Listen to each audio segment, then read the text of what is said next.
Marahay na banggi, formal nang ibiniklad sa publiko ang historical marker kan Naga City Hall na Mahihiling Ngonian sa entrada kan edificio. Tanda ini kan mapitong dekada ng serbisyo kan gobyerno lokal na sa paglihis kan panahon na hulma sa kung ano ang presenteng estado ka ining Ngonian, silag, husay asin masasarigang paggobyerno.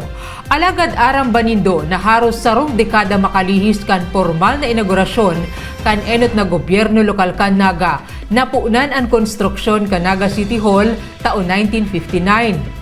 Taon 1957, nabilog ang disenyo kaini ni Architect Carlos Florenda na minasalming sa modernong karakter kan Philippine Public Architecture kan panahon, may punksyon, dignidad asin harani sa konstituentes.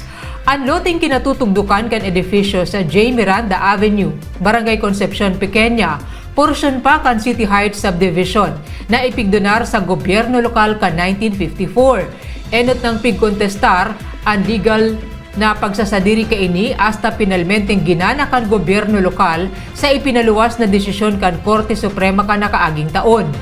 Sa irarong kan presenteng administrasyon, padagos na piguhusay ang palakaw asin sistema kan laog asin luwas kan City Hall. At Naga Ngonian.